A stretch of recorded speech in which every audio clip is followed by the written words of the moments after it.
very important topic here that is called as growth and development, and I have made some of the videos earlier also. You can go and see that in the UPSC Warriors channel, where I have briefly explained the syllabus, decoded the syllabus, and I have also made one more video where I have discussed the important topics that you should not miss for your 2024 prelims, right? Okay, there I have mentioned that this topic growth and development is very important, and every year we will get one questions from this particular unit. Okay, so we are going to see all those things in a while, but before we begin, just have a look at the syllabus.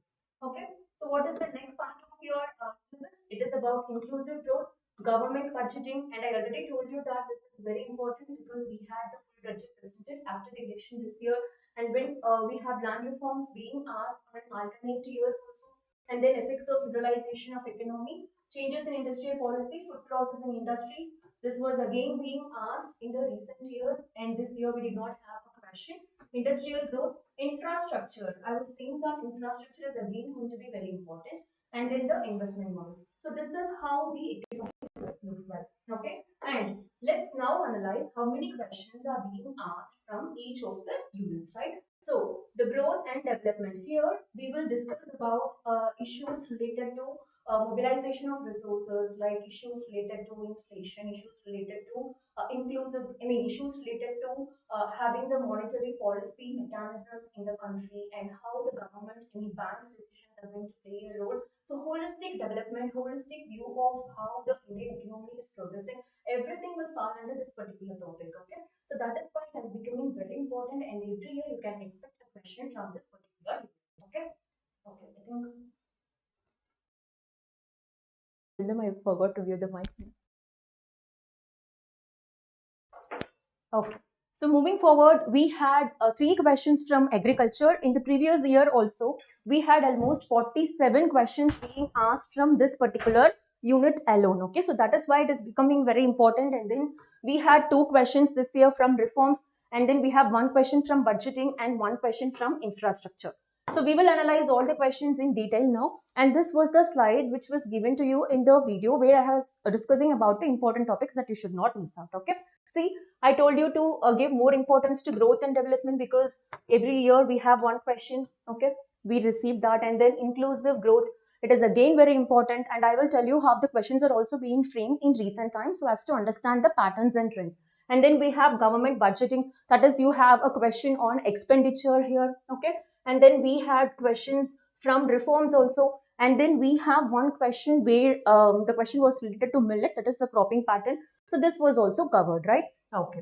Moving forward now, how the questions are being asked in recent times. It is no more what is what type of questions. So economy is all about interrelation, and so for all the subjects also, where you have to try to interlink the concepts as much as possible, because the questions are also being asked in that manner. See, we have 1 question from inclusive growth this year, but that was not simply about what is mean by inclusive growth, what are the measures taken, schemes taken, etc. It is about how expenditure on social sector services or the social services is going to contribute to the inclusive growth. So here what we are doing, we are interlinking the expenditure and the inclusive growth, right? So in the previous year question paper, you can see the questions being framed in this manner. So this analysis was made with reference to previous year questions from your economy GS Mains 3, and we can find the interlinkages between, interlinking of concepts between manufacturing sector versus GDP in your questions, and then again MSMEs versus economic growth, inclusive growth versus economic system, inclusive growth versus investments, and this year we had inclusive growth versus government expenditure on social services, right? So whenever you study anything in economy, try to relate it to as many topics as possible. And then we have digital infrastructure versus inclusive growth. These are some examples of how the questions are being framed. Okay, and then talking about your investments in infrastructure versus inclusive growth. Moving on to the next slide. So this is again giving you some examples of how these concepts are related to each other. Manufacturing sector versus labor intensive exports. Okay, so in the previous year we had 1 question, asking about MSMEs versus economic growth. So what is the role of MSMEs and how the significance of economic growth can be traced to the development of MSMEs, right? So this is how the questions are being asked. And talking about the levels of difficulty, we have all these ranges of questions being covered in this year Economy GS Mains 3. So it is some questions we can find it to be very conceptual, something is analytical. You have to analyze the concepts with reference to the previous trends and then sum up with what is actually happening and what needs to be done. And then some questions are application based also. So we are going to start the discussion now. So this is the first question that we have. Examine the pattern and trend of public expenditure. Okay. Examine the pattern and trend of public expenditure on social services in the post-reforms period in India. To what extent this has been in consonance with achieving the objective of inclusive growth. Okay. So the answer writing process of your UPSC involves 3 stages. Okay. So I would say it is a 3-stage process that you have to do. Starting from first understanding the question clearly, and then second thing, figuring out the approach that you should be having. And third one is brainstorming the content and then going for answer writing. So these 3 steps are very, very crucial for writing all the answers irrespective of the subject. Okay. So I will explain how that has to be done now. So first what we have to do, we have to understand the question. Examine the pattern and trend of public expenditure. So you know what is mean by pattern, you know what is mean by trend. So what is this public expenditure? Public expenditure means expenditure spent by the government on the public. Okay. So it is what? It is the expenditure made by the government. Okay. So public refers to people. So government again makes different types of expenditures for its people. So what type of expenditure this question is talking about here? It is talking about the expenditure made on the social services. So what contributes to social services? We can say that education, okay, health, welfare, etc. All these sectors, livelihood of the people, contribute to the social services. So social services is quite different from social sector. If we add rural development also to this, then that becomes social sector. So this question is very particular about social services. So we have to focus more on education, health, welfare, livelihood, etc. in the post-reforms period. So when we say this term post-reform, it largely means reforms after 1991. Okay, because in economy, we know that there was a major reform happened in the period of 1990s where the government adopted LPG reforms across all the sectors of the economy, and post which we are tracking the performance of the economy in different mechanisms and different means, right? So in this question, post reforms refers to 1991 because reform is something which can happen periodically every 5 years, every 10 years. We had so many industrial policy resolutions happening in very short period of time, right? So but now this reform here refers to the reform after 1991. Okay, to what extent this has been in consonance with achieving the objective of inclusive growth. See here, the question is asking you to interlink 2 things. One is the public expenditure on social services versus inclusive growth, right? Okay, so what is this question basically asking you? How the expenditure on social services post reforms had contributed to the inclusive growth. So here there are 2 parts of the questions. So first you have to understand that you have to answer the questions you have to answer 2 parts of the question equally. Give importance to 2 parts of the questions, right? So first thing, we understood what the question is, and second most important step is identify the key terms. This will help you to make your answer more relevant to the key demand of the question and not write everything that is related to the topic. So second step is very, very, very important. After understanding the text of the question, you have to first do this analysis of identifying the key terms in the question. So what are the key terms? Key terms refers to the main theme that the question is talking about. So it is the pattern and trend of public expenditure. And second thing, social services. And third thing, post reforms. Okay. So we are concerned about the expenditure post reforms only and not before the reform period. As in, you can give a passing reference of how the condition of expenditure was before reforms, but then don't elaborate too much on that. And then, to what extent this has been in consonance with achieving the objective of inclusive growth, right? So these are the keywords. Our answer should revolve around these terms only: public expenditure, social services, reforms, inclusive growth, and you should not write anything more than that. Okay. So now we know the keywords and we understood the key demand of the question. And now most important thing is deciding what to write and what not to write, because when we see some questions where the words are very familiar to us, and we will just jump into the answer and start writing whatever we know about that, right? But then chances are there for you to miss out the key term that is asked in the question that can change the entire answer demand, right? So what you should not write, that is very much important than thinking about what you have to write. So what you should not write about here: don't write about government expenditure refers to. Okay, so what is mean by social services, and what was the condition of expenditure before reforms? Okay, and what is the condition of expenditure on other sectors of the economy? So these are something you should not write. What you have to write: how was the expenditure on social services is contributing to inclusive growth. That's it, right? So second stage of answer writing is also done. And coming to this, figuring out what you have to write and what you have to write in introduction, body, and conclusion. So for this question, you have to give an introduction. Before moving to that, let me just give you a gist of what type of introductions we will give for mains answer writing in general. See, there are three types of introduction that is commonly preferred for writing answers in UPSC, okay, depending upon the questions. If the question is starting with what is, or if the question is explain, okay, or if the question is what do you understand by. So if the question is starting with these terms, then you have to probably write the definition of the term in the introduction. So this is type 1, where you will literally write the definition or the meaning of the term given in the question. But for the questions which is not based on these terms but starting with some statements, okay, so if the question is giving you some statements, say for example, malnutrition in India is on rise, or poverty in India is on declination mode. So unemployment rate is increasing, food inflation is increasing. So what are the measures needed to be taken? If the question is giving you a statement, then you have to write some facts to substantiate that statement. Okay. Say for example, in this question, it is not giving any statement, it's asking you to examine. Okay. But in the next question, I will give you some other examples also where the question is a statement form.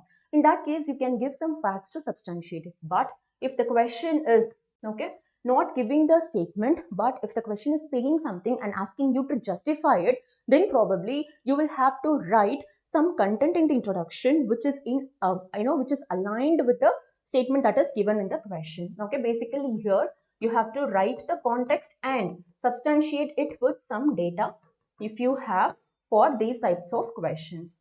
Okay, so these are the three types of introductions which you will commonly write in an answer. But for this question, it is asking you to examine. So what we can do, we can simply give some facts and figures highlighting the trends of the public expenditure on social services in the post-reform period.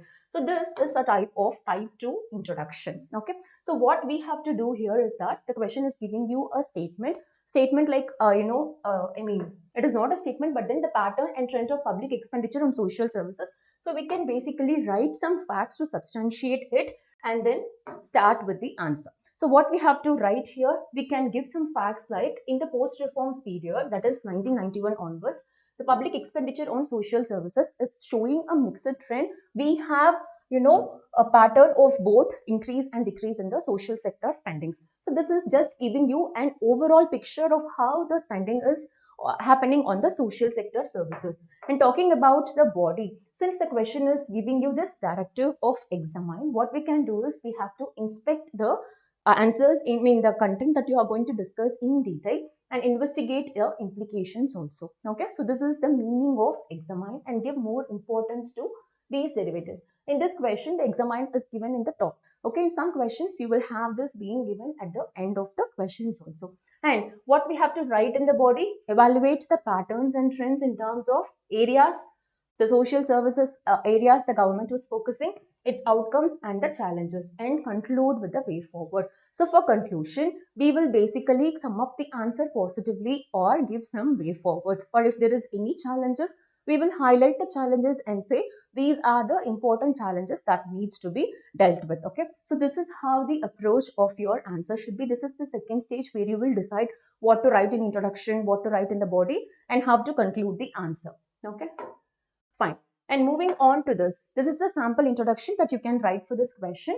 And then what are the content that you have to discuss in the body of the answer? See, the question is about the government's expenditure on social services. I told you education, health, even water supply, sanitation, all these things will fall under the social services, right? So you can say that post reforms, these are some of the important schemes that the government launched so as to improve the livelihood, so as to improve the overall living conditions of the people. You can mention few schemes under each of your heading, so adding some schemes and adding some examples then and there will always fetch you more marks, right? So always try to give some 2 or 3 examples and try to add facts wherever possible. Okay, fine. So these are some of the facts that you can mention for this question. Here we can see that in the post-reform period, the expenditure on the social services is getting increased. In the year 2017 to 18, if you are taking that as the reference, it was 6.7% of the GDP, and in 2023 to 2024, it was 7.8% of the GDP. In the pre-reform period, it was very, very less. Okay, so it was hardly around 2.9%. Okay, so now we can see that the expenditures on the social services is getting increased. How it is going to impact the country? So it is going to impact in a positive way, obviously, improving access to education and healthcare, enhancing human development, and reducing poverty. And remember, our impacts should revolve around inclusive growth, right? Okay. Why so? Because the question is asking you to relate the expenditures to the inclusive growth only. So these are some areas, if concentrated, can attribute to inclusive growth. Okay, and then this can be substantiated with some of the findings of the reports, where we can say that there has been a significant reduction in multidimensional poverty of India post reform period because of having some contributions to the social sector services, and there has been a decrease in income inequality and then rural urban divide. So these are the points to substantiate that the expenditures on the social sector has actually contributed to the inclusive growth of the country. And then what are some of the challenges that we have? Although we can say that because of having these expenditures on an increasing pattern post reforms, there are certain benefits, there are some concerns also. What are the concerns? Although it has contributed to increase in social sector services, the funding was very, very less. Inadequate funding for healthcare. Say it is 1.4% to 1.9% increase only. Still that 1.9% is not that significant. Okay, and then inefficient delivery mechanisms. We have issues related to leakages of subsidies. We have issues related to black marketing. So while studying about the public distribution system and the direct and indirect subsidies, we would have come across these terms, right? So where the government's actual amount that has been spent for the public is not actually reaching them. It is because of various loopholes that we have and because of some implementation problems also. Again, you can talk about that, but then don't elaborate. Just make this as a passing reference, or even you can try using some flowcharts for that. And then regional disparities, because not all the resources are evenly distributed, and that is why it is contributing to regional disparities also. And remember, we understood the question. Okay, we identified the approach that we have to have. Okay, that is type 1, type 2, and type 3 introductions. And then we decided what content that we have to write in the body. Okay, so while writing the answers, try to always include diagrams that is going to say the words, because you have word limits, right? So what is the maximum words that you can write for a 10 mark? It is just 150, no? So you can try to use the diagrams as much as possible so as to contain your answer within the word limit that is given. So for this question, I would prefer you to write the concerns in the flowchart. Clear? Okay. So and how to conclude this question? We can say that, however, to achieve more equitable growth, India needs sustained and targeted investments in the social services. So that is why we are moving on to making some reforms in the subsidies that we are giving, and we are also debating on whether we should have direct subsidies or indirect subsidies, and how this public distribution system should run forward. Okay, so because there are some leakages happening, and that is why this concept of targeted public distribution system came into place. So we can quote some of the examples also in the conclusion. So this is how you can conclude either some of the answer positively or giving a way forward, right? I hope this question is clear now. And moving on to our second question, what are the causes of persistent high food inflation in India? Comment on the effectiveness of the monetary policy of the RBI to control this type of inflation. The question is very easy to understand. It is simply saying that the persistent high food inflation is happening in the country and asking you to write the causes.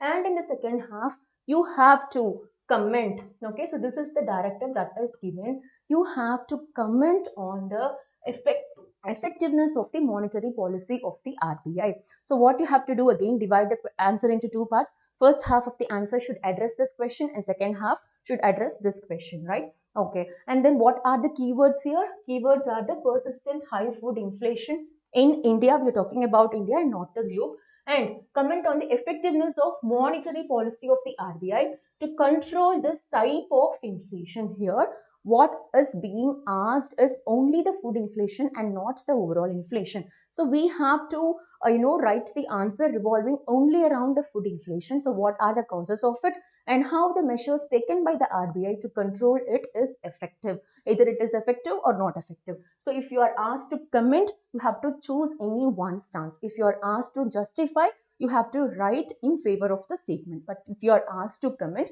you can either say yes or say no. Okay, so this is how you have to identify the keywords and the key demand of the question. And moving to what not to write, don't write about the overall inflation scenario in detail.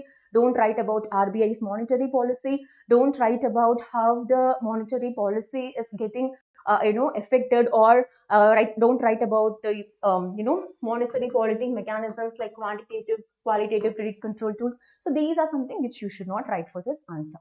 Okay, so the first stage of answer writing is over. Moving on to the second stage, identifying what type of introduction we can give, what should be there in the content, and what type of conclusion we can make, and brainstorm the points accordingly. So what type of introduction we can make? So this question is asking you what are the causes of. So you can simply highlight the causes of persistent food inflation in recent times with some relevant facts also. So it is not like you should not add facts to the definition based introduction at all.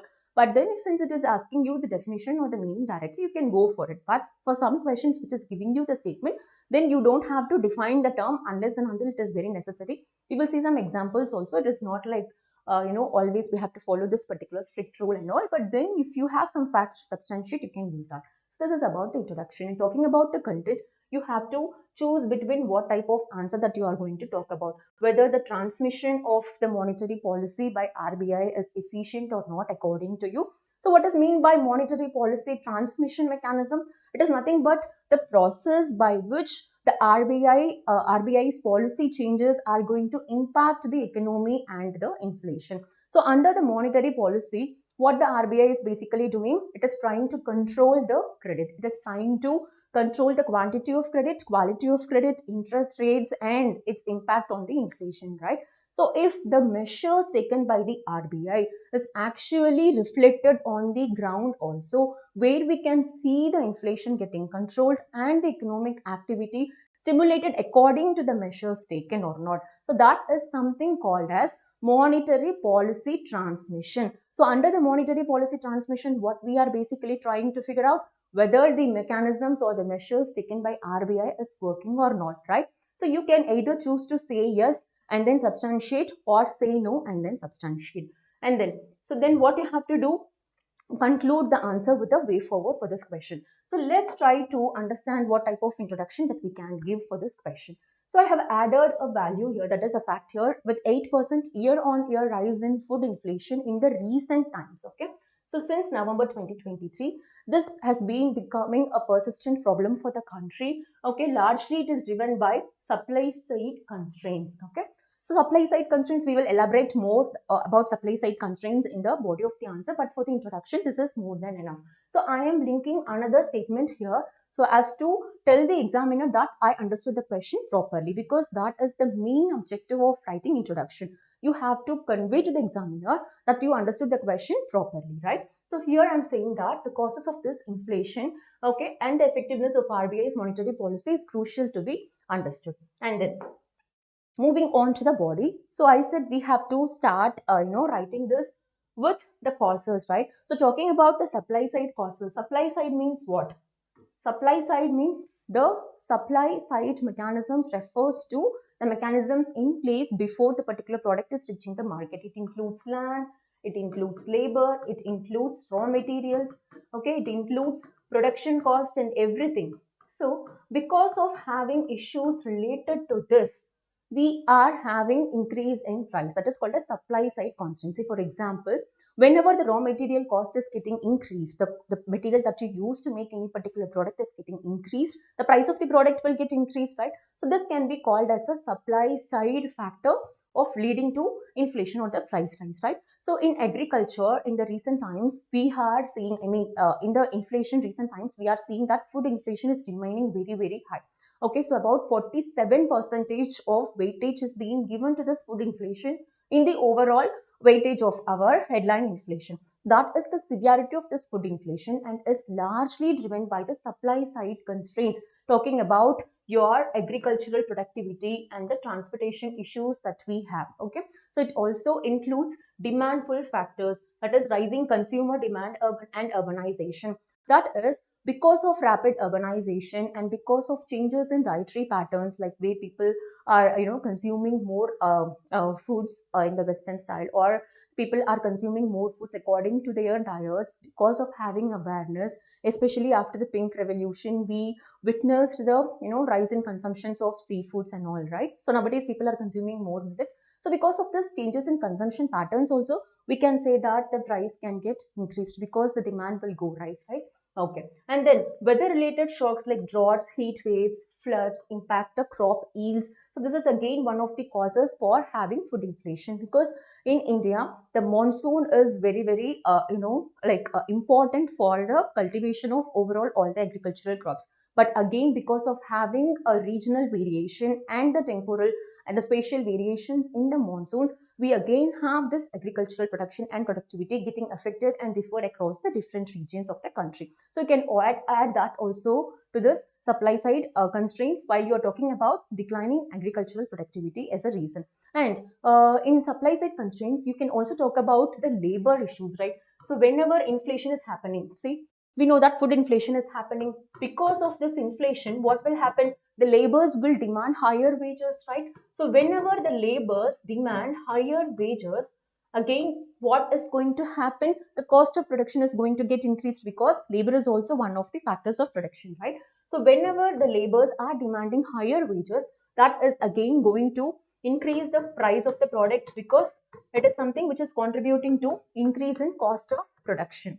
Okay, so when the cost of production increases, the price of the product will again increase, and this will again lead to this. So this is called as the wage price spiral. Okay, so because of these conditions also, the food inflation is happening. And then global price volatility, we know that we have the geopolitical mechanisms and tensions happening, conflicts happening, and this is affecting in the trade, and it is also affecting the country's exchange rates, and is also affecting the import-export demand of the products globally.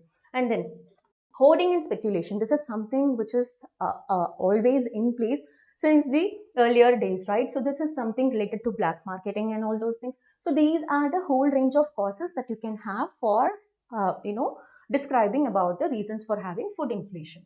Moving forward now. So how effective is the RBI's monetary policy mechanism in addressing this food inflation? See, RBI's monetary policy mechanism alone is not sufficient to control the food inflation right now in the economy, because it is not due to only one reason. The reasons are multifaceted. We have all these things to be taken care of so as to reduce the food inflation. And why this question was in use? Because it was there in one article where the RBI itself described about the food inflation scenario in the country, and the RBI was talking about its effectiveness of, the monetary policies. And the first question we saw about social sector expenditures, right? That was in news because we had the economic survey, talking about That was in question paper because we had the economic survey of 2023-2024 talking about that. Okay, so the economic survey of 2023-2024 highlighted the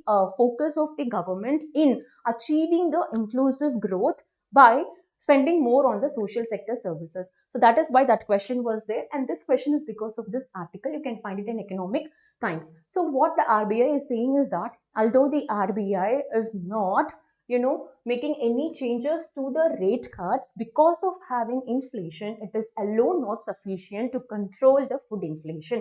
So we know that RBI will increase and decrease the interest rate accordingly so as to alter the money supply and the inflation. So whenever there is inflation, the RBI will reduce the money supply to decrease the demand, right? So in that case, the RBI monetary policy will have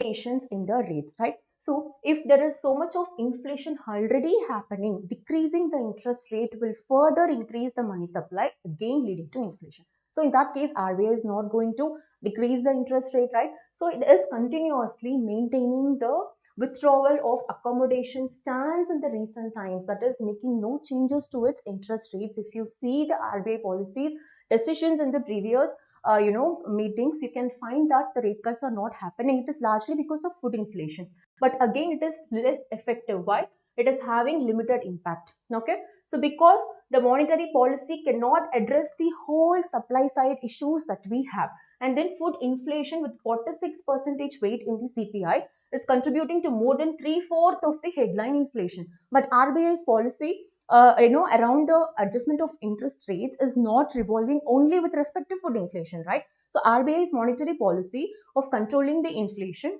is targeting the overall inflation and not just the food inflation. So we cannot expect that this mechanism alone can control the food inflation. So focus on overall inflation. And already we discussed about the wage price spiral, right? So these are the reasons to say that RBI's monetary policy mechanisms alone are not effective to control the overall food inflation that is happening. Since we are asked to comment, I am saying no. The policy, decisions are not alone enough to control this. Okay, fine. And moving on, these are the limitations that we have, with respect to the monetary policy transmissions in place.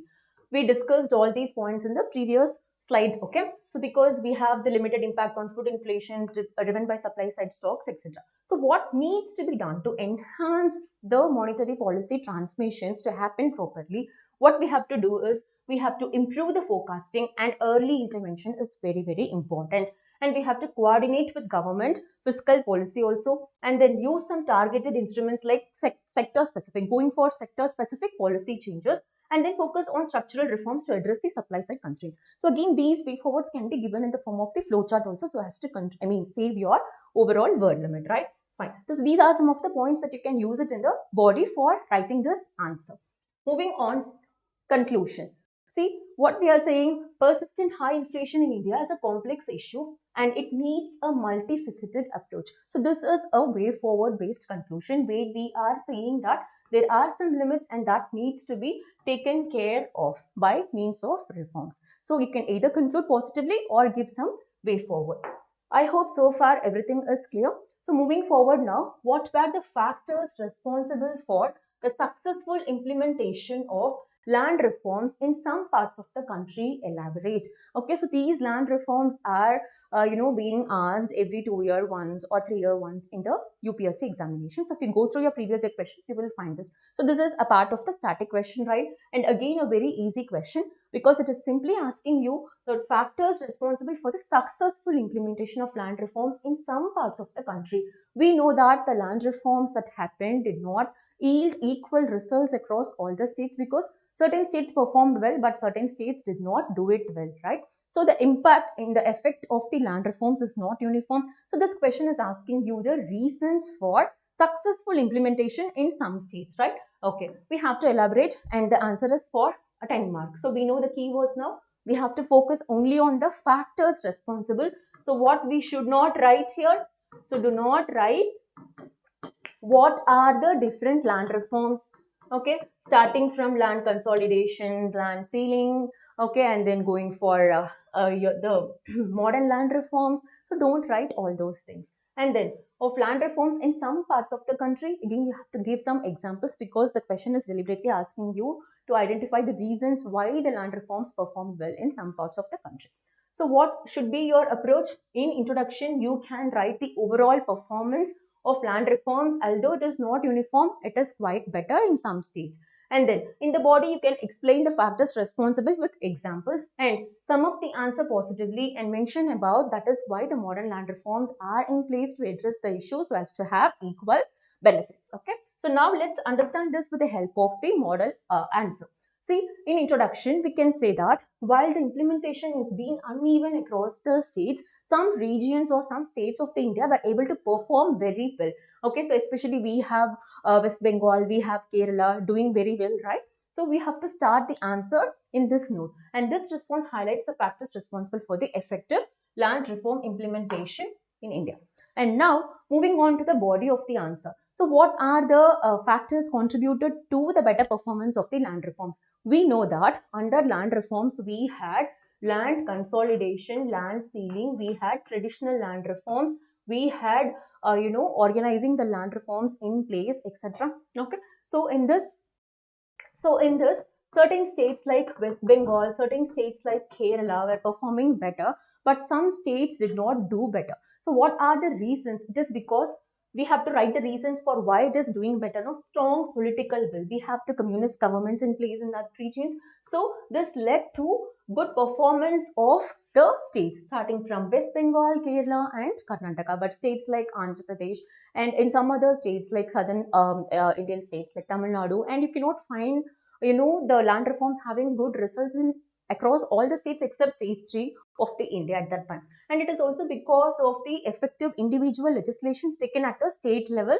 by the governments. And then you can talk about the administrative efficiency. You can talk about some social movements also. We will give some examples where some movements were also happened in some states like West Bengal, that again facilitated the effective implementation and land records modernization. So this is one of the important reforms again because that paved way for your tenancy reforms. And then okay, now regional successes examples: West Bengal, Operation Barga, you can mention that. In Kerala, you can mention about land sealing laws and redistributions benefited some, small farmers and all those things.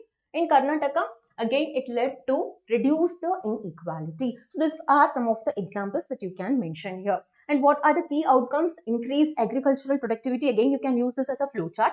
Reduced poverty and inequality, and it helps. It helped to empower the marginalized community and improved the social and economic stability. Fine. So how can you conclude this? In conclusion, you can either use these two things. In first case, we can say that it demonstrates a combination of political will, just summing up the answer again using the same words, okay, in a positive way, and saying that it is becoming very important for the other states to also, follow. And then you can say that this has led to improved livelihoods and how it has actually favored the people positively. So can either talk about this or this in the conclusion. And then if you want, you can also mention about the modern land reforms that was established after these traditional land reforms to take care of the issues.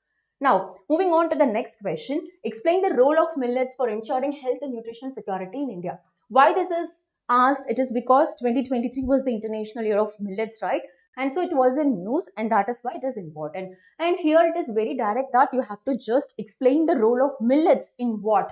In health and nutritional security. So your answer should revolve around how millets is contributing to health and nutritional security. So in introduction, we can highlight the significance of millets because it is not asking you to explain millets, right? And then in the body, you have to elaborate the content with some examples and facts. In conclusion, give some way forwards or sum up positively. So now let's see the sample. So here millets, again we know that it is a group of small grain cereals. Here we have to give its overall significance by saying that it is going to play a very important role in ensuring the health and the nutritional security of the country. So millets have wide range of applications, starting from it is nutrient rich. It has all forms of nutrients and vitamins, vitamin B, especially calcium. Okay, so calcium is very, very important, right? So ragi is very well known for calcium and all. So you have to write that this particular millet's role in ensuring, what is the main theme of the question? In ensuring the health and the nutritional security. So while talking about health and nutritional security, we can say that it is rich in protein, fiber, and micronutrients. Okay, so you can write some points related to this, how it is important for managing chronic diseases. Okay, so it is gluten free. So this is about your health and nutrition. So addressing malnutrition and micronutrient deficiencies, enhancing food security, and promoting sustainable agriculture and climate resilience, and supporting tribal and rural livelihoods. So millets, in addition to its benefit in ensuring the health and nutritional security, we can also, don't write that, but you just know it. So it is again a very important climate resilient crop, right? Because it hardly needs, groundwater, irrigation facilities, and huge amount of water for cultivation, and it can withstand high temperatures also. It can be easily cultivated in the soil with poor fertility also, and this is again in consonance with states which have large amount of malnutrition. Say for example, states like Bihar, okay, states like Chhattisgarh. So these regions are associated with large amount of malnutrition, where 42% of the children are suffering from malnutrition. And in these states, we have millets being cultivated on a larger scale now. So it is mainly because the government is pushing the millets cultivation so as to overcome this particular issue of malnutrition through the scheme called as Poshan 2.0. Okay, so you can bring in all these perspectives in writing the answer, how it is related to containing your malnutrition issues. And then how to conclude this, again mention some of the examples of the government initiatives taken in this direction so as to use millets to control the malnutrition and provide nutritional security to the people. So you can also try to link it with SDG goals also. Your SDG goal 2 talking about zero hunger, good health, well-being, and then your good, decent and economic activity, and then climate resilience crops. You can try to mention some of the SDG goals here also. Moving on to the next question. So half of the discussion is done. Just be with me for a few more minutes. We will complete all the discussion. So discuss the merits and demerits of the 4 labor codes in the context of labor market reforms in India.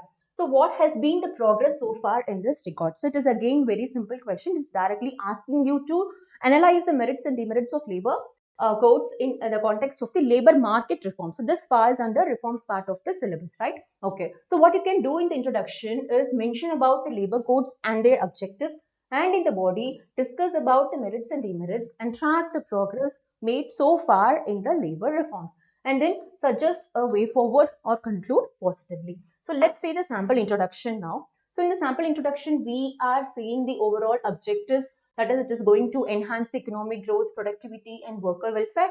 And then we are naming the 4 labor codes that were in place recently as part of the labor reforms, right? Talking about the merits and demerits. So it is mostly aimed at what? Simplification and streamlining of labor laws. Okay. So it is mainly aimed at increased flexibility for businesses. It is because before having these labor codes in place, we had n number of laws governing the same thing, that was leading to so many chaos. Okay, so this is mainly aimed at simplifying that, increased flexibility, enhanced social security benefits, improved working conditions. And what are the demerits? It is having some demerits also, like increased contractualization, reduced job security, limited coverage for informal sector workers, and potential erosion of workers' rights. So you have to substantiate it with some examples. These are the merits and demerits. And progress so far made. What are the progresses made in this direction of labor reforms?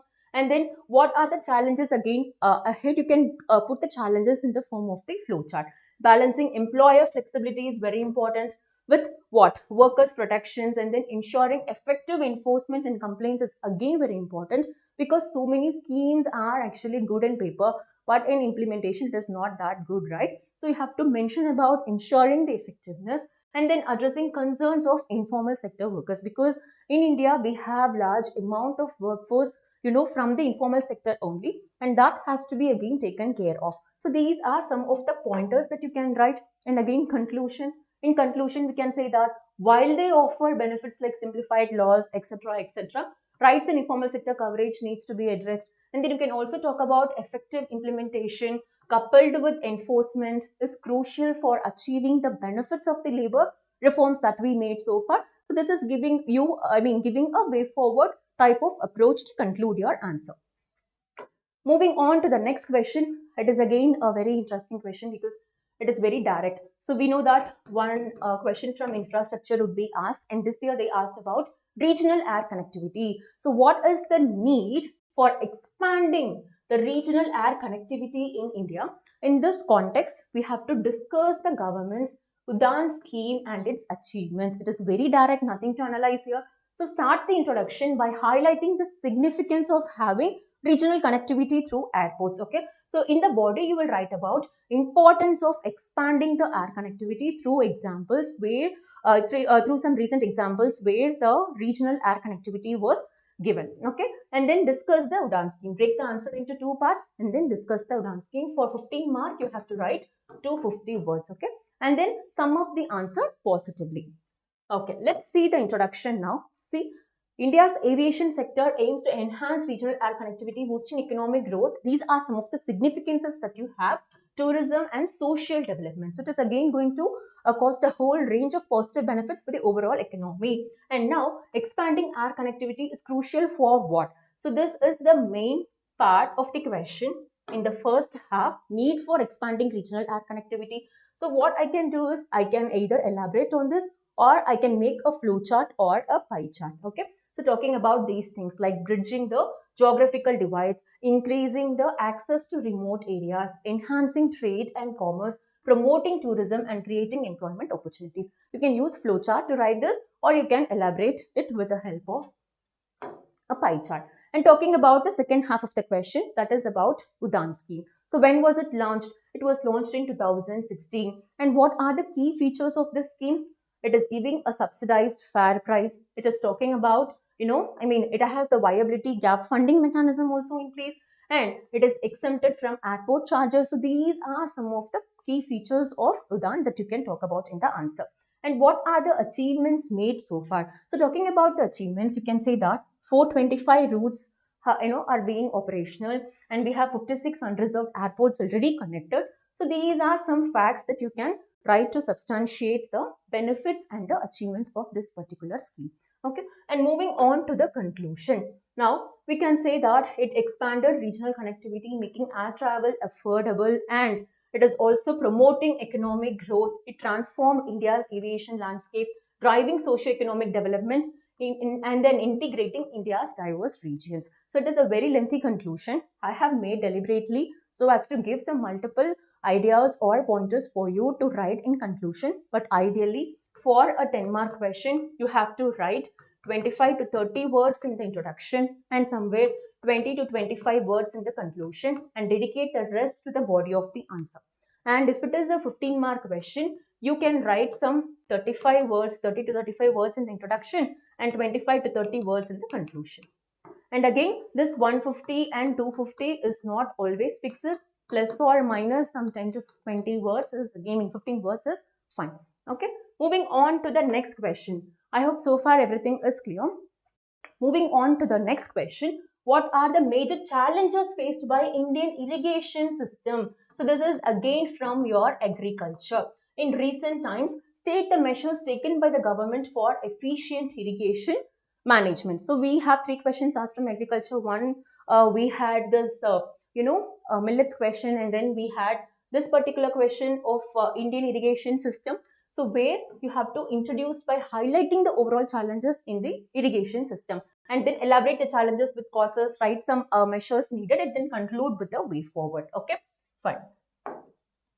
So India's irrigation system is crucial for agricultural productivity, faces numerous challenges. Identifying and addressing them becomes very important. So it says that you understood the question properly to the examiner. And what type of issues we have with respect to the irrigation? We have issues like inefficient water use and distribution. We have issues like infrastructure is not that modern. We have inadequate maintenance. We have insufficient water storage capacity. We have issues related to climate change. We have issues related to water pollution and depletion. We can also talk about unsustainable practices that we have and over exploitation of resources as well. And then what are the measures taken by the government? National Irrigation Program, okay, Pradhan Mantri Krishi Sinchai Yojana, Jal Shakti Abhiyan, micro irrigation. So these are some of the schemes that you can mention here to say that these are the measures taken by the government. Okay, and then moving on to the conclusion, we have to say that effective implementation with technological advancements and community participation involving all the stakeholders is again going to be very, very important so as to solve all these issues that we have in the irrigation. Okay, so we are now in the last question, elucidate the importance of buffer stocks for stabilizing agricultural practices, prices. This is the third question. Okay. So what are the challenges associated with the storage of buffer stock? Again, we have two parts of questions to be addressed. First one, we have to talk about the importance of having buffer stocks in what? Stabilizing agricultural prices. So this is the keyword here. So if you miss that out, your entire answer will become irrelevant. So that is the importance of identifying keywords and finding out the key demand of the question, right? And then second half of the question should be about what are the challenges associated with storage of the buffer stock. Okay, so discuss. So in introduction, we can say write about the mechanism of buffer stock, its importance shortly in what? Dealing with agricultural prices. And then in the body of the answer, you have to explain the prospects and challenges in maintaining the prices, okay, and the storage issues, and conclude with some way forwards. So let's see how to write this answer now. So we are starting with an introduction saying buffer stocks play a vital role in stabilizing agricultural prices in India and ensuring by means of which it ensures food security and also protects the farmers' interest. So we all know what is meant by buffer stock, right? So government procures the food grains and then it is getting distributed to the people as and when needed according to the conditions that prevail, right? So how it is able to control the agricultural prices? See, it is because it is countering fluctuations and volatility. When there is more demand but the supply is less for some reason, in that case, if the government is making use of its buffer stock, then the demand-led inflation can be controlled, right? So this is about price stabilization, and it also has the benefits of food security to the people.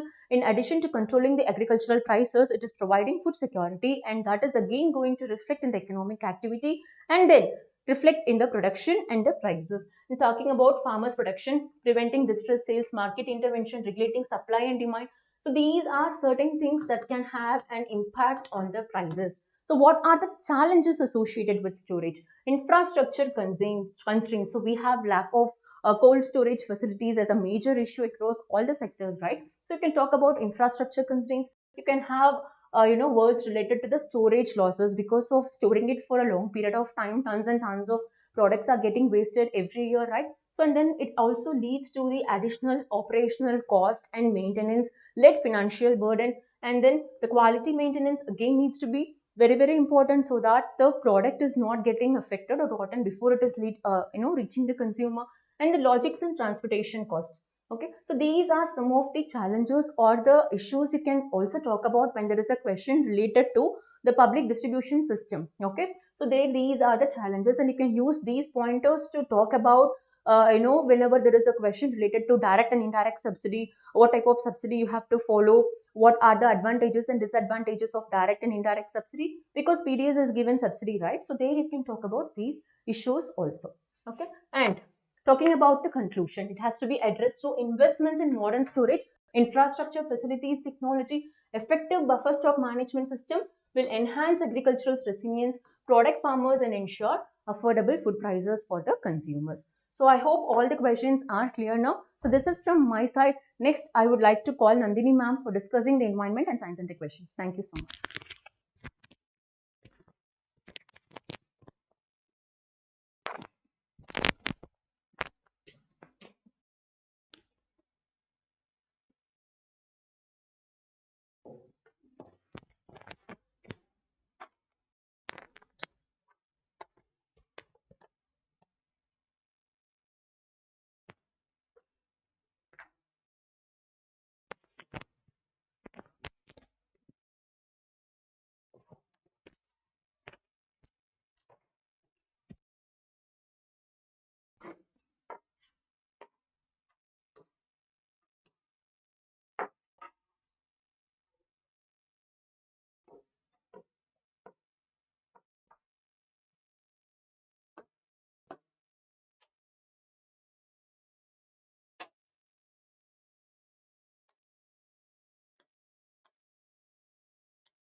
So, hello warriors, how are you all?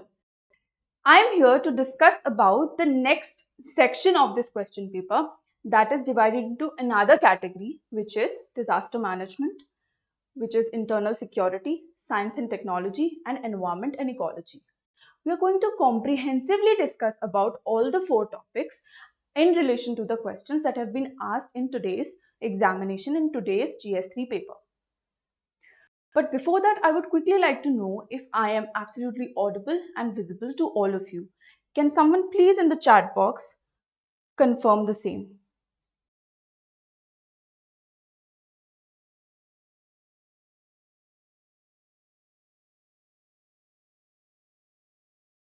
Can someone please confirm if I am audible and visible to all of you and if the audio quality is okay and if it is clear?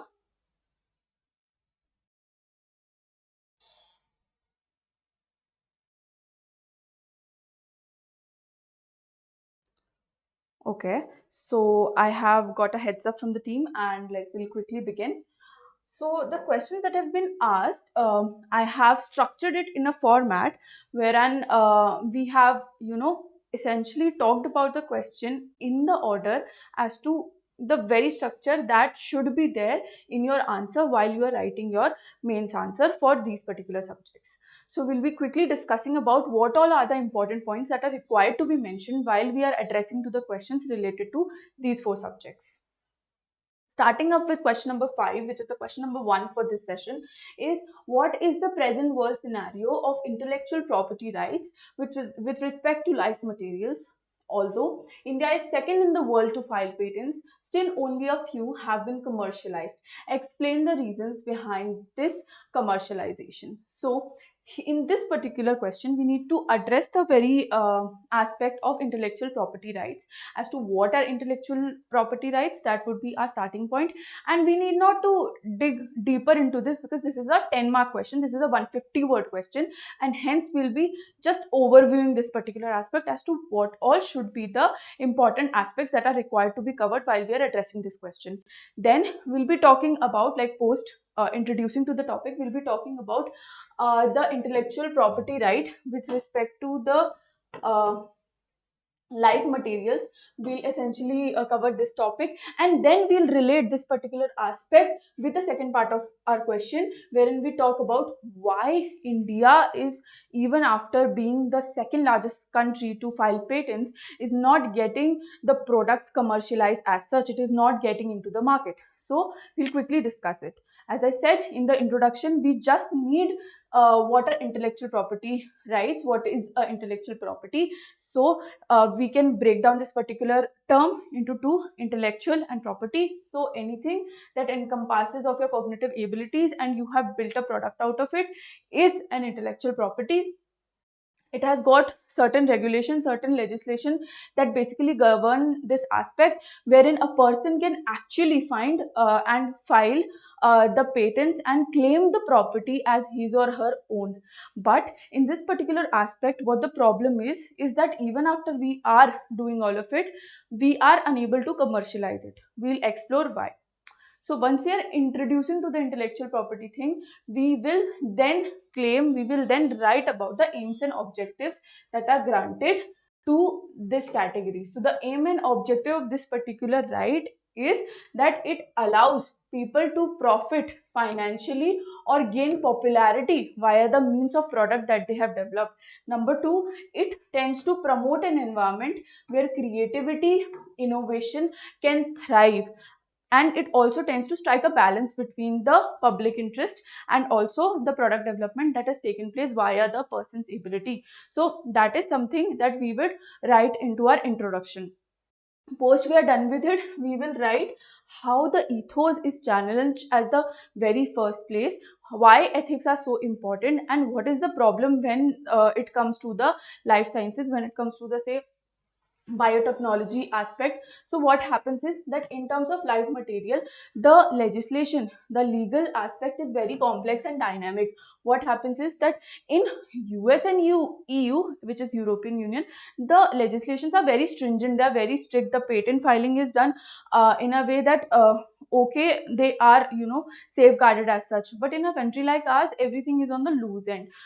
We would say that a lot of things are even not known to the people. So that's what happens when we talk about the situation in the current paradigm. So moving on, we see that there are very many issues that are related to the environment, accessibility, and to the very nature of when we integrate the life aspect into the research, into the patent filing and all, because it comes with dealing with the ethical aspect of the legislation that exists. So that becomes a problem, that becomes a point of tussle wherein a lot of issues can as such be identified. Then there is also not no equitable access to these innovative to these innovative products, which becomes a problem in the current paradigms. How we can address it, and like why we are having a problem, that's how we are going to conclude the statement. But before that, we are going to address the second part of the question, which speaks about the commercialization, marketization of our products that are developed by us. So what happens in this case is that, as I mentioned even earlier, that India is in filing patents, yet due to certain reasons it is unable to commercialize. Now we can understand quickly as to what are the things that are stopping this commercialization basically. So it's lack of industry academia collaboration, funding and investment, regulatory hurdle, lack of awareness, ethical and legal barriers, market viability, inadequate IPR infrastructure.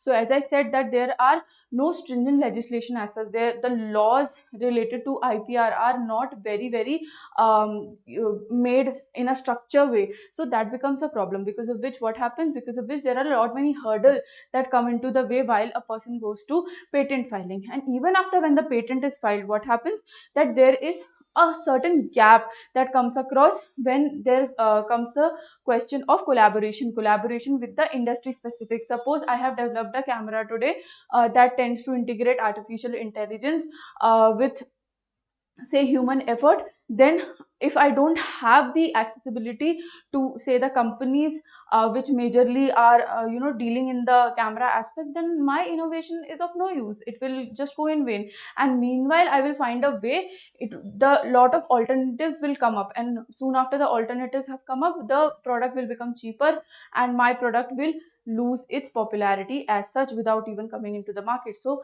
these are the kind of problems that we the Indians are facing.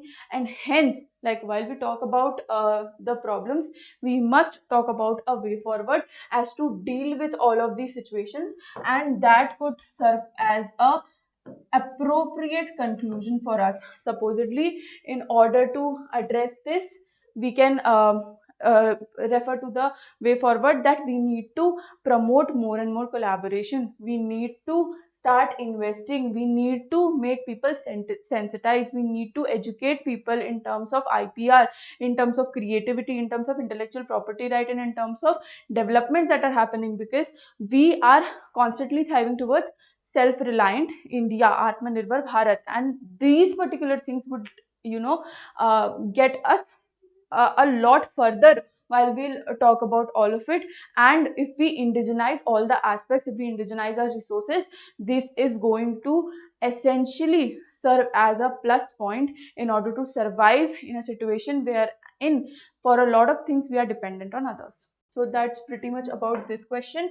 Moving on, we have, what is the technology that is being employed for electronic toll collection on highway? So herein you need to directly talk about the e-toll, the fast tag system, and that's it.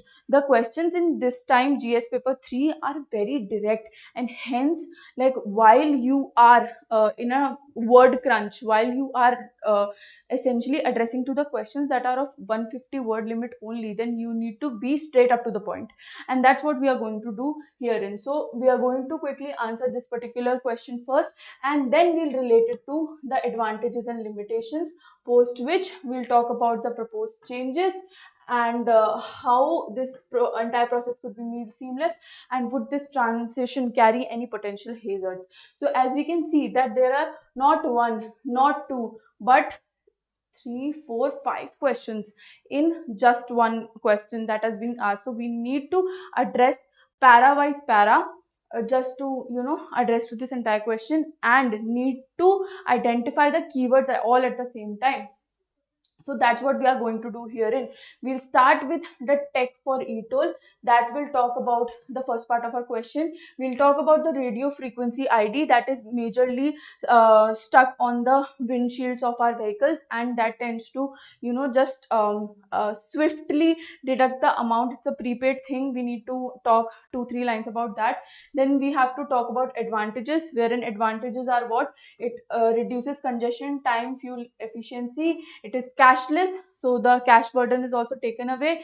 The cash handling is also taken away, which essentially turns the entire situation very transparent. It makes the entire process very accountable. So transparency and accountability increases. Real time data is fed because the direct tracking is being done upon the vehicles with the use of RFIDs and with the use of e-toll and the technology advancement in the terms of toll collection.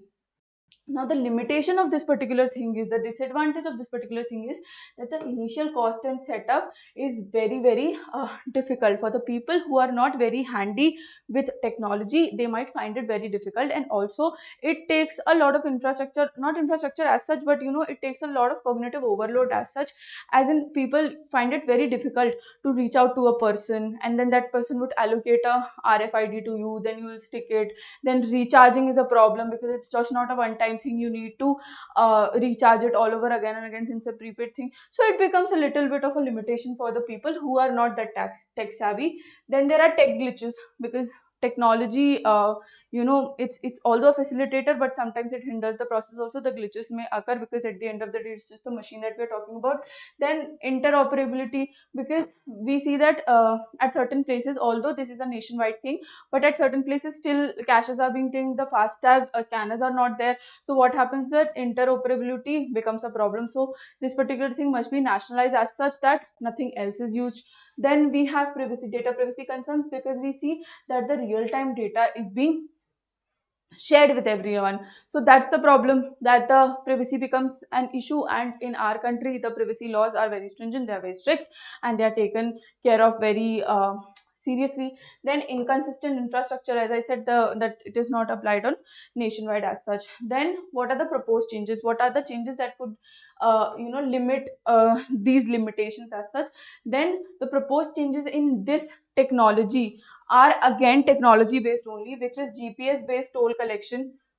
That would intend to directly, there would be no use of RFID scanner. The direct tolls will be deducted on the basis of distance covered, from where to where did you go, and this would be monitored by a satellite. So that's an advancement that's happening. Then mobile app integration has to be done, improvement of RFID infrastructure. So whatever the limitations we mentioned above, we just need to add about the GPS based system, and just deal with the limitations. That would be our way forward, that would be our proposed changes. Then what could be the potential hazards due to all of this? What could be the problem as such? So the problem that we can face is again that we discussed over in here, that security and privacy could be a problem. Cost of implementation is very high, because when RFID is a problem as such, in order to establish a lot of tolls, because okay, at our end, at the consumer end, there is nothing much. There's a little bit bank formalities, a little bit KYC and all. But in case of the NHAI, in case of the government, it becomes a lot of infrastructural heavy, since it is capital incentive. What happens is that the government has to now set up RFID scanner. It has to make all the toll plazas RFID and FASTag friendly. So again, it becomes a problem. It becomes a potential hazard, as to a lot of capital would be utilized in this particular thing. Then tech failure and malfunction is another thing that might occur at any point of time, because at the end of the day, even if the man-made things are corrupted, but still the chances of failure, the chances of error are a little less. But in terms of tech, if it fails, it is in a situation of breakdown only, we don't have any alternative. So we need to address that as well as a problem. And then the most important problem out of all of it is cybersecurity threat, because right now it is the thing that we are just dealing with the real time data, but once these infrastructural changes takes place, the cars are fitted up with a GPS system that directly is connected with the satellite and all of it, what will happen is that the entire real time data from one is going from where to where, everything can be tracked upon, and again it's an infringement to right to privacy. So that would be problem, and therein our answer will be completed as such, because it has asked about all of those things only. Then next question is, industrial pollution of river water is a significant environmental issue in India. So we all know it that it is. Now what we have to do is we have to discuss this particular statement and also various mitigation measures to deal with this problem and the government's initiative in this regard. So we need to again comprehensively cover this point by point. So where we'll start with, introducing to how industrial pollution of river water is a problem. So right now it is a most pressing environmental concern, because a lot of dumping is taking place in the rivers right now. A lot of problems are being caused if we talk about the river water, because primarily what happens is that untreated industrial effluents that contain heavy metal, chemical and toxins, they are directly discharged without any treatment into the river water bodies.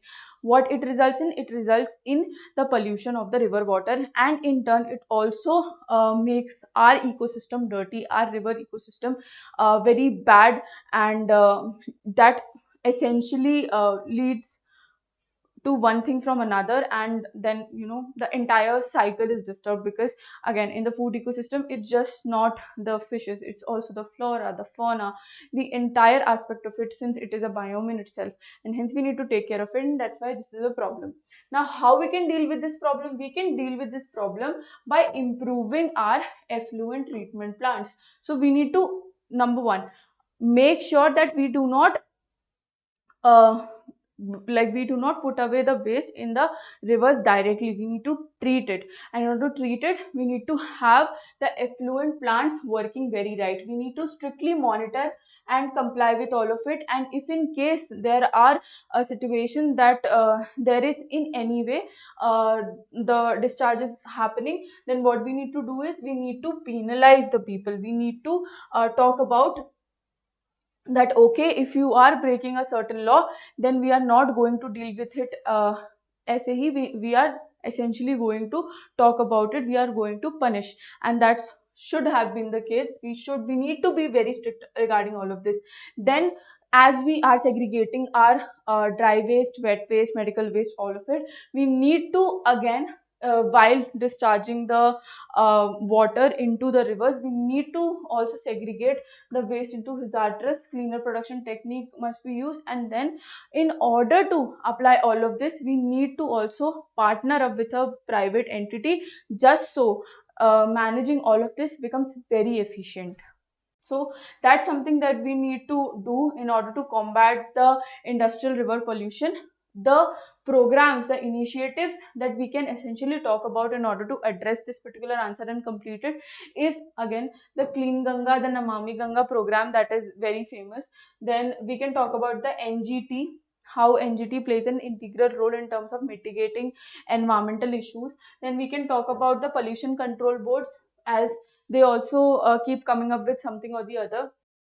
We also have effluent treatment plants, which of course we need to work upon, as we had already talked. Then we have polluter pays principle. We should have this particular thing, just so the people who are polluting our rivers can be penalized. Then we have incentives for cleaner technologies, Swachh Bharat Mission, Jal Jeevan Mission, so on and so forth, which like such policies could essentially drive a change, can be talked of while we'll talk about the government's initiative, and that's how we are completed with this answer as well. Moving on, we have another question on environment only, that pertains to talk about the role of NGOs in terms of EIA as to how they are influencing people, and how for major projects they are very very important. We also need to we need to also cite 4 examples which are important and are relevant to this particular question. So we'll start with the key role as to why these people are important, why the environmental NGOs as an entity are important. So while we talk of it, we see that these NGOs are responsible for awareness and public participation. They are responsible for legal advocacy, filing PILs, just so the environment can be looked after, the environment can become something that is being dealt with, and is not caused a lot of harm. Then like this would be pretty much about it, that what these people do, these people basically file like become the advocate of the nature, become the advocate of the environment, and that's how they function, and that's why they are important. If we talk about examples per se, then certain examples that I have come up with are the POSCO steel plant Odisha, Vedanta bauxite mining Niyangiri Hills, Sterlite copper smelter Tuticorin Tamil Nadu, Mumbai coastal road project. So what has happened is that in these particular case, the environmental NGOs, they have essentially taken up steps to ensure sustainable development and to prevent climate change and environmental impact of these particular initiative, just so they can preserve the environment. They have gone to the extent that they have made sure that the Supreme Court takes certain action, and the problem statement is dealt with, and it does not convert into a reality. It does not transcend into a thing that the people are afraid of. So that is something that the environmental NGOs have done while I speak of these examples. So they have scrutinized the EIA report. They have filed objections, as I said.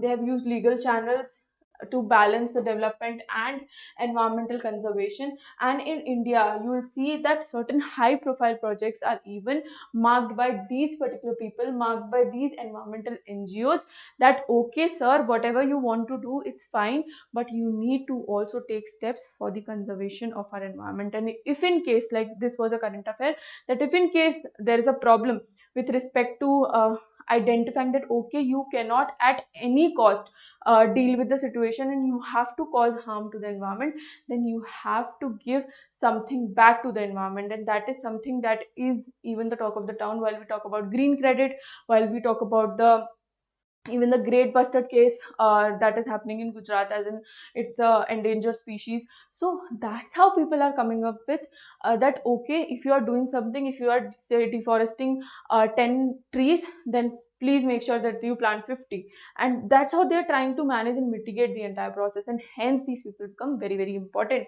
And that's how we need to discuss and complete this particular question, while concluding that these people's role is something which is very important while we speak of it.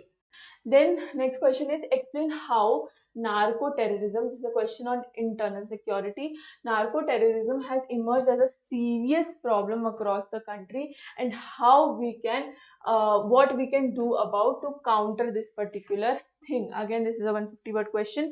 How we'll go about it? We'll directly tell our examiner that we know about counter terrorism, we know about narco terrorism. We'll directly quote that okay, narco terrorism is narco plus terrorism. Of course, you don't have to write like this. I'm just explaining it in a simpler way, that whenever the drugs are involved in order to terror fund the terrorist groups, or whenever the drugs essentially are the primary source of or are the driving thing in terms of implementing anything in terms of the terrorist activity, in terms of the terrorist group. So what happens is, in that particular case, this particular term is known as narco terrorism. This particular problem is very very prevalent in the border areas, because there's something like there is a lot of narco or the drug transaction takes place a lot in those areas. So that's what we'll basically introduce to the person about, introduce to our examiner, that we know about all of this. Now the concern is growing in India. Why it is growing? Because the crime syndicates, the organized crime syndicates, insurgent groups, terrorist organization are using drugs as a key thing to fund and also to drive people, to drive young people into their group. They are using drugs basically to grow on their insurgency, to cause menace in our country, and that's why this is a growing concern that we need to address about. Post which we'll talk about the geographical location as to why this particular place, as in why our country is very prone, is very vulnerable to developing such insurgency groups, to developing to give home to such groups who are terror funding, who are terrorists and are also using drugs. Why is it so? We are quickly going to explore the concept of golden triangle and golden crescent that pertains to talk about our border share. As I even previously said, that since we share our border with our neighbors, and of course the neighbor situation is also known by all of us, there's when this drug problem arises, and that's why this is something that the country needs to focus on, and that's why this particular topic has come into this GS paper 3, just so we have an idea whatever is going on, and the person who has an idea of course gets through the process. Now then we need to also mention what are the key drivers and what is the major cause of it. So we see that financing terrorism, insurgent groups, criminal syndicates, porous borders, political instability, and nexus between local and criminal networks are basically the key drivers, because they are the people who are very much attentive to get into situations like such, and thus these become the key drivers as we have been talking of in the course of this answer. Now, what impact does it have? Why are we so concerned about it? We need to talk about impact, that it directly impacts the national security, since as we said that it is the borders that we are dealing with. So it directly impacts our national security, public health crisis, of course, because it's the drugs that we are dealing with, and destabilization of our border areas, because we see that the insurgent groups tend to attack the people there, and that's when the entire fallout can take place in terms of our border regions, in terms of our places that are basically situated at the border. Most of you would have seen even Urta Punjab, so that's the problem there, that it is near the border, and hence a lot of issues are being caused. Cool. Then what measures can we take in order to reduce the impact, in order to work up in this particular regard? So the measures that can be taken is strengthening of the border security. We need to work upon the border security very much. Then we can disrupt the financing, we can use the intelligence, and we can tackle the drug demand by internally strengthening our systems, by internally addressing to all of these issues, and by making stringent efforts and vigilantly focusing on all of this, we can in particular deal with this particular issue.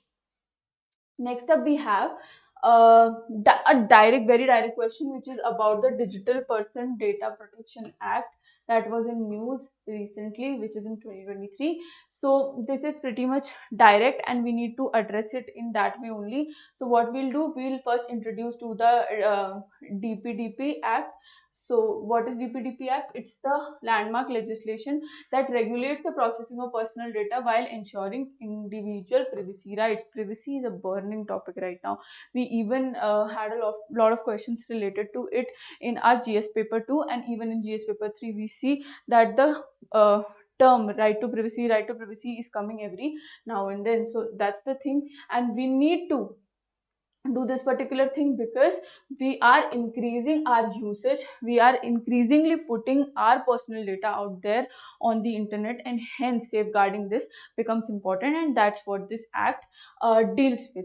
So this act is basically laid down by the Supreme Court of India in the Puttaswamy judgment, which is the landmark judgment in case of right to privacy, and this judgment was basically carried out in 2017, and it tends to highlight this particular situation, that right to privacy is a thing and we need to safeguard it at all costs from all domains. Then we can talk about the 2023 revisions that basically have brought about this particular act in light again, which is that we need to balance the privacy rights, state interest, and needs of business in the digital economy. Because again, if there is certain kind of disclosure, then it is because a person wants something out of it. So all of that needs to be checked, needs to be balanced, and then only the situations are to be tackled. What are the salient features of DPDP?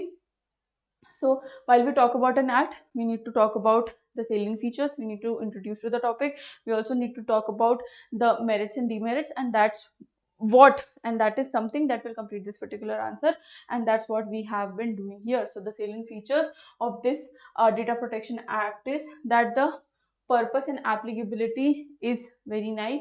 The data principal rights, consent based processing, obligation of data fiduciaries, data breach, transfer of data, all of these are certainly dealt with, and hence this particular act becomes very, very important, because it tends to talk about all the aspects as such. It tends to address the stakeholders at a very minute level, and that's when this particular question becomes very important. While we talk about the merits and demerits, of course, about the merits we can say about right to privacy and everything, and demerits, if we mention, then demerits is something that there are a lot of stringent rules that might result us to be much like Chinese, wherein we are controlling anything and everything that relates to an individual of the country.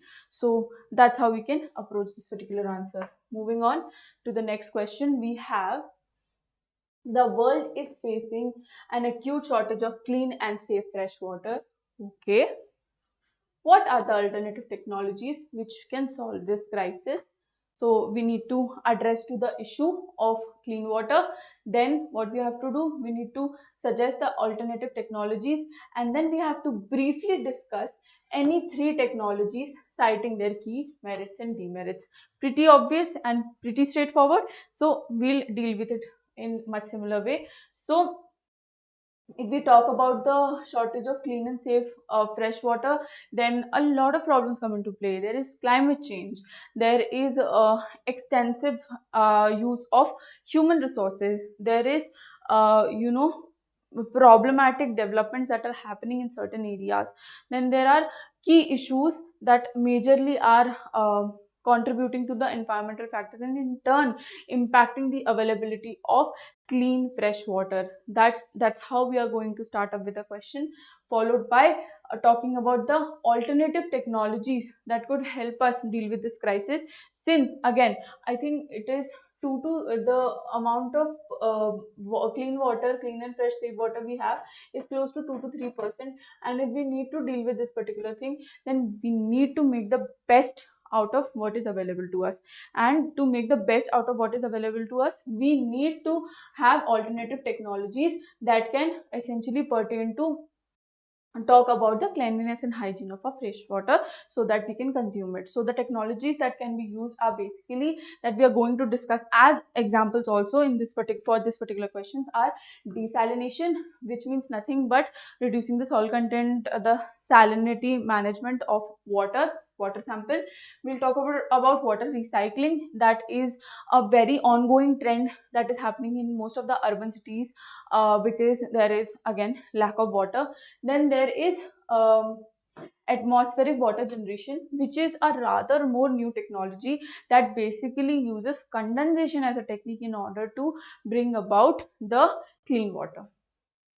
So while we deal with it, desalination, as I said, that this is like works upon the mineral aspect of it. How it does address to this particular thing by reverse osmosis, which is RO, which are basically the machines that are majorly found in most of your homes. And then the other process that pertains to deal with this is thermal desalination, which is with the use of temperature, the water is desalinated. The merits of this particular example is that it is an abundant source, independence from weather condition, so it becomes very easy to use.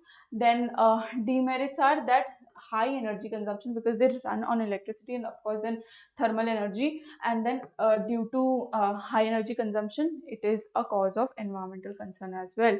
So that's about our example number one. Example number two is water recycling and reuse, which is grey water recycling. It's pretty much same to the rainwater harvesting, and how we can use the water again and again in order to do a certain task. So key merits of this particular aspect is conservation of fresh water, because again we are using the water available to us multiple times, and then reduce wastewater pollution, that we are not discarding the wastewater at once. If we talk about the demerits, then initial infrastructure cost is very high and the public acceptance is also very low. Imagine if someone tells you that this water is recycled, and the picture of recycling is that something which is already used, and we know how water is being used, and hence the skepticism may arise, which would again be a cause of demerit in this particular case.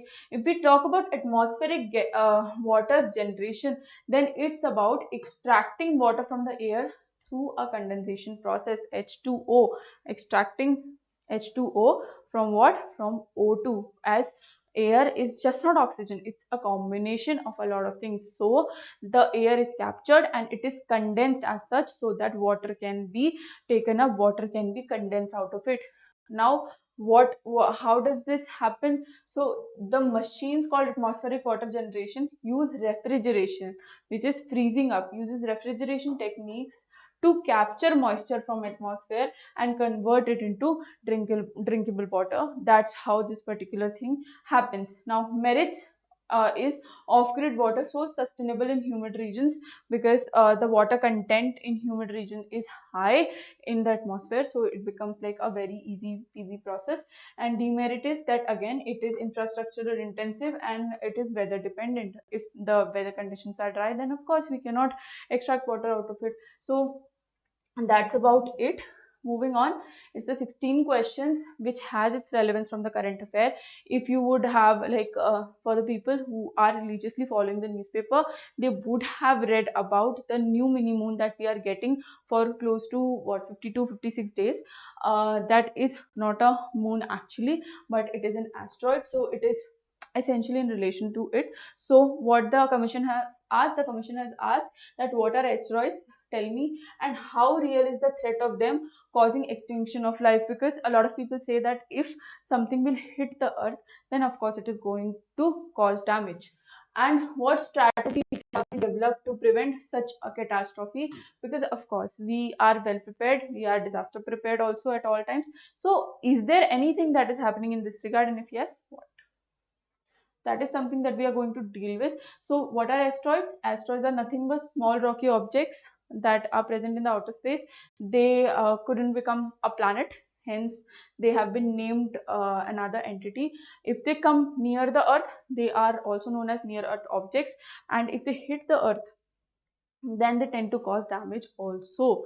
So it is believed that previously when the mass extinction of the dinosaur life took place, it was mostly because an asteroid had hit the earth. So what are we doing about it? So I feel that we can be alarmed of the threat. So of course there exists a threat that can cause mass extinction when a large asteroid which is over 10 kilometers hit it, because the small asteroids majorly, while they enter into the surface, they get into the atmosphere, they majorly destroy themselves because of the heat and because of the speed with which they enter into the earth's atmosphere. They collide with the earth, they release enormous amount of energy, and hence they trigger, I mean they of course do not directly have an impact on the earth, but rather because of this collision, what happens is that they intend to give rise to a lot many calamities such as triggering fires, tsunamis, blocking sunlight with debris, leading to climate change. So even asteroid hitting us can lead to climate change. Why? We already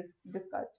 So the realism of this threat is of course high. The chance of catastrophe impact is low, but again it is not zero. It is not that the things will not happen only, it is not that the damage will not cause only, it is not the thing, and hence we need to strategize preventing this asteroid catastrophe. How this can be strategized? It can be strategized by early detection and monitoring, which is happening. That is why we are aware about the mini moon and deflection of such missions. If we see that something is going to hit us, then we can deflect it at all times, because the advancements of the technologies are such, and if we can't control it, of course we need to do something about it, just so we can protect the inevitable. So that's how we are going to address to this particular question. Next up we have a question related to disaster management, which is about what is disaster resilience. And this particular topic we need to relate it with how we can identify it, how it is determined, and then we have to describe the various elements of resilience. Then we have also to mention the global targets of Sendai framework for disaster reduction. Since it's a 250 word question, we need to also mention as to what Sendai framework for disaster resilience is. So the capacity resilience is the capacity of an individual to be back to normal, to like whenever there is a situation of adversity, whenever the person bounces back, that's resilient. In terms of disaster, if we consider, so whenever the person recovers from a disaster, that's the disaster resilience that we talk about. How it can be determined? It can be determined by using several factors, which is preparedness, planning, infrastructure strength, governance, policy, social capital, network, economic diversification, ecosystem health. So anything that might impact an individual in terms of facing a disaster, all of those things can be addressed to while we talk about resilience and how we can be prepared for it. And that's how we are going to approach this particular question. As to these are the key pointers, uh, so just so you know, addressing to which and looking at which we can identify how resilient we are in terms of disaster. Then the elements of resilience framework that is being talked of, that is being asked about herein, are risk identification and assessment, as to we identify and assess however the risk is, we prepare, we plan, we reduce the risk. After doing this preparation and planning, we have the response capability, we have the recovery and rehabilitation centers as well ready for it if at all a disaster strikes us. Then we have community and institutional resilience, environmental resilience. If all of these are answered, then the elements of resilience framework are mentioned. These are the elements that majorly are mentioned in the framework, and that is what the thing is that is being addressed herein. So like this particular question is done. Now we'll talk about the Sendai framework in the next part of the question. So what was this? This framework was adopted in the UN World Conference on Disaster Risk Management in March 2014. Why is it named Sendai? It is named Sendai because it was accepted in Sendai, Japan, and it covers the period from 2015 to 2030. So what it intends to make is, this particular report intends to have certain goals that it has to achieve by 2030, which are in regards to disaster resilience only. That's why this report becomes very, very important. And this report is applicable globally, and it tends to reduce the disasters consequences and be prepared about it. Question number 18 is about urban flooding, which is again also a human geography topic, but these people have related it in such a way that it relates to our disaster management aspect. So what is it asking here? We'll quickly decode it.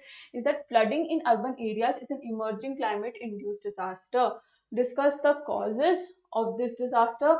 Mention the features of two such major floods in the last 2 decades in India that have majorly caused all of this, and then describe the policies and framework in India that aims at tackling such floods. So again, whatever the question that we have encountered in SNT, environment ecology, we see that there are more than 3 parts to it, and we need to be hence very directive towards our answer writing approach, because if we go here and there and fall out as to not be able to prioritize that what we need to explain and what we have to leave, then of course the word limit will be left, and a lot of things would be not covered in the very aspect of your mains answer writing. That's why a lot of practice is very, very important, and that's why prioritizing is also very important, that we identify what we need to speak about and what we have to leave all at the same time. I'm sorry. So we'll quickly introduce to the topic of urban flooding, while we'll speak about this as to how it is common climate induced disaster which is exacerbated by human activities. Then we'll talk about the major floods that has occurred in the last 2 decades, which are Chennai and Mumbai, and we can quickly give a little bit just about as to how much disaster they have caused in the last 2 decades, and that like the reason they are considered the biggest amongst the 2 decades.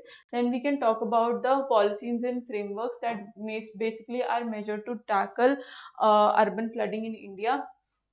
And then we'll also mention a certain guideline, we'll also mention the certain programs that are basically implemented just so this particular aspect can be dealt with. So like doing all of it, describing the policies and the framework for tackling floods would conclude our answer and would help us deal with it in its entirety. So the examples that can be used are: number one, the National Disaster Management Guidelines. Of course, whenever anything related to disaster management policies come, this is the very first point that we are going to put up.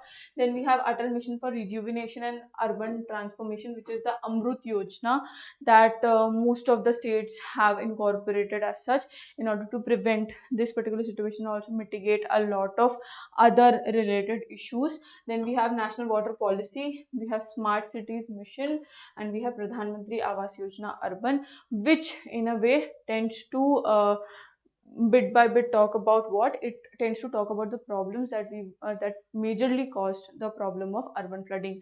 So we need to write a answer in such a way that we can address to the problems and we can connect it, because if the answer is not connected, then the answer is not complete. It is very haphazardly arranged, it is very haphazardly arranged, and it would not fetch you marks.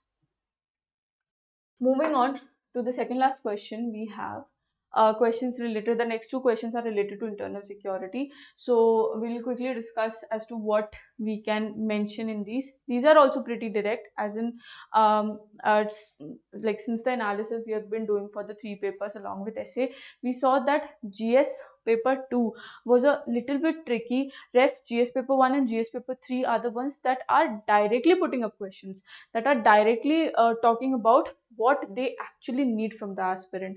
They are directly addressing to the wants. So the aspirant must be smart enough to make answers unique, because again, the questions that are directly put forth are also the common problems that are being faced by the country, that are being talked about in the country.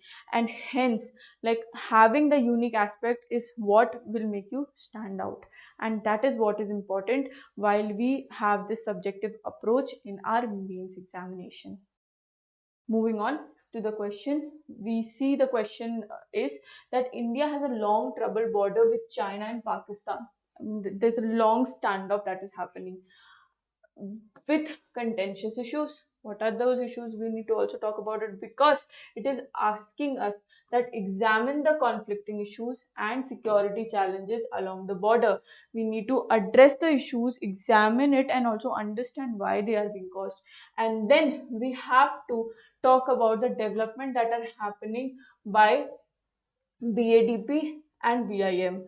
So why this question has come up essentially? So this question has come up because on the borders, these two organizations are doing a lot, and this in particular is to address the standoffs that we are facing in terms of India China, India Pakistan. And hence this question becomes important for the purpose of our internal security. What happens in this is that India, we need to first give a gist about India-China relation, India-Pakistan relation, and the issues that we are contending to, that we are talking about.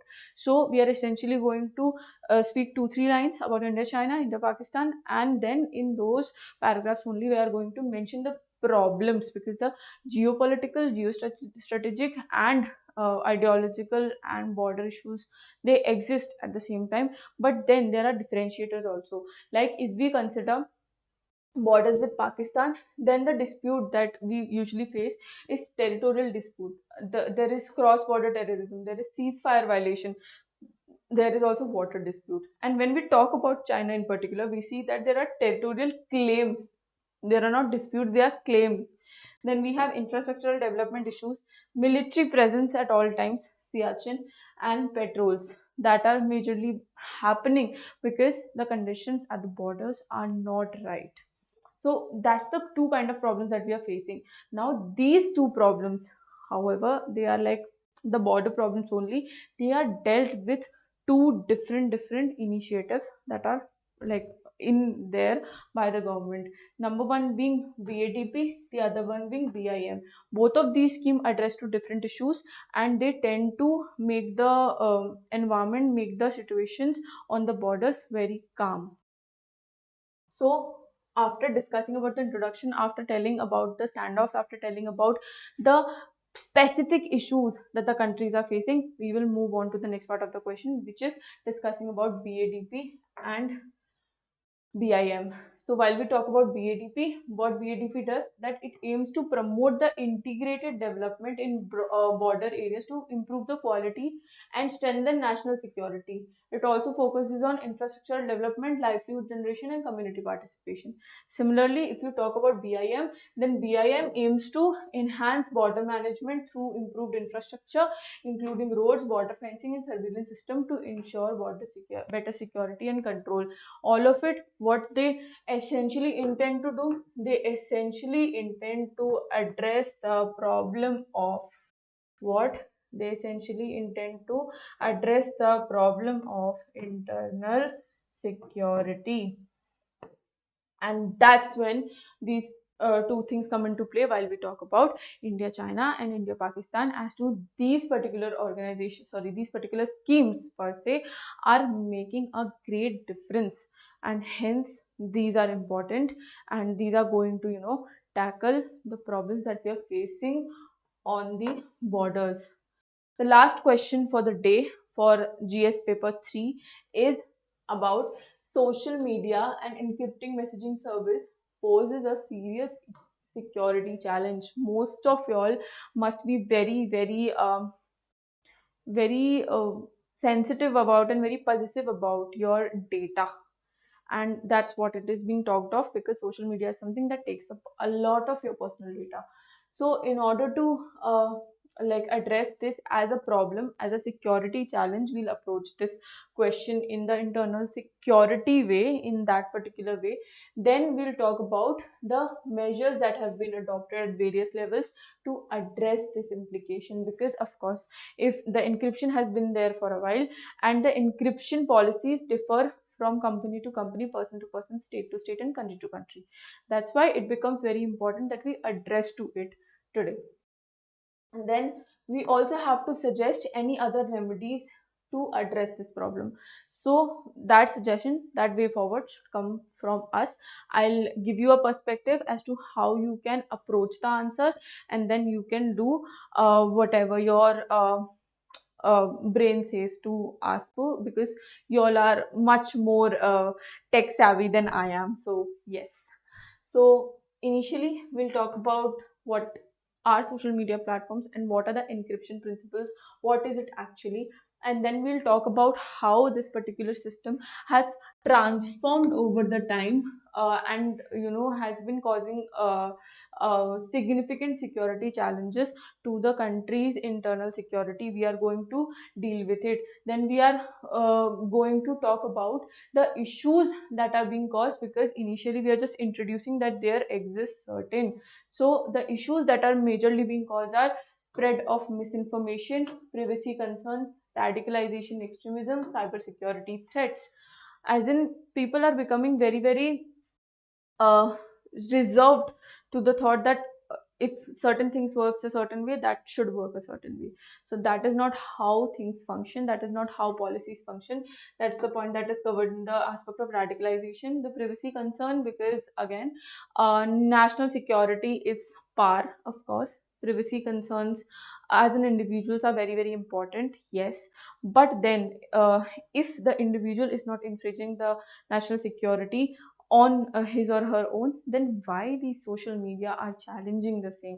That is something that we need to address with respect to this particular question. Then how we can deal with this, what are the measures that can be addressed to measure the security issues related to the social media and encrypting messages, is that government regulations can be put up. However, people do are not in favor of this idea, but again, in order to maintain checks and balances, this is something that can be done, and a set can be made, a platform can be brought up, wherein everything, like all the stakeholders are served, and none of us like none of the stakeholders are being compromised. So that is a measure that can be taken. Then the enforcement initiatives can take place, the platforms can make the action specific, and the international cooperation is something that we can ask for, because we need to understand that most of the social media that we use as a country, it is majorly driven out of the country, since we live in a globalized world and we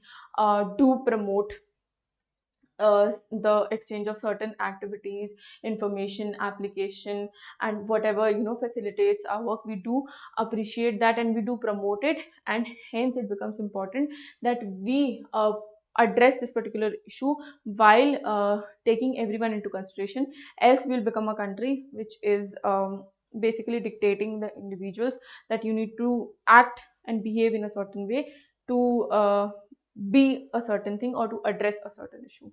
Then we can talk about the suggested remedies to address this problem from our point of view. Like, these are the things that can essentially be done in terms of internal security.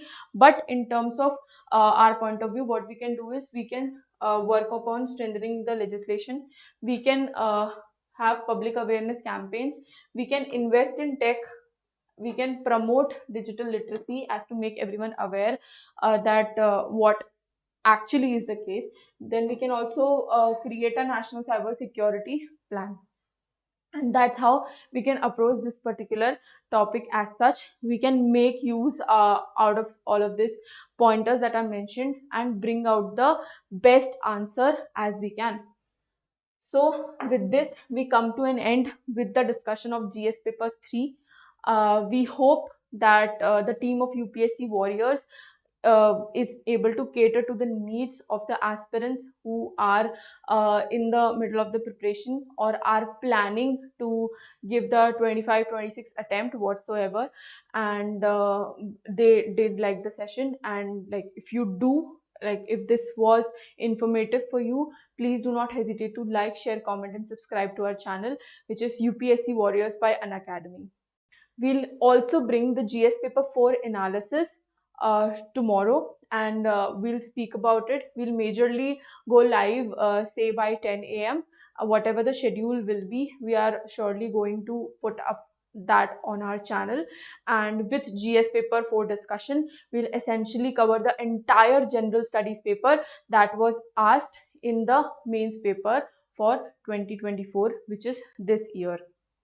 The intent of doing this paper analysis is very simple, that you all get a basic idea of how to approach your answer, how to read up the question, read in between the lines of question, identify the keywords, and essentially work up your entire answer on those lines only, just to make your answer very, very relevant. So I hope that the efforts that are being put up by us are being appreciated by you. And if that's the case, please do share our session with your peer aspirants, with anyone you feel that could be benefited with this particular question. If you feel that the state PSC, PCS people can also refer to the analysis of the GS papers that we did, then of course feel free to share it to them as well. As we have made sure that we make sure that we address to the issue, we address to the question, we start from the basic and we take it to the most advanced level that would be relevant to your examination. With this, I would like to end this session. I would like to thank all of you, the live viewers who were with us, who joined us at any point of time, who are with us even right now. Thank you so much for having faith in us. Thank you so much for joining in.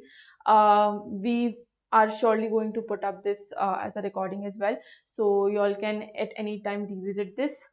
And with this, this is me, Nandini, signing off. Thank you so very much.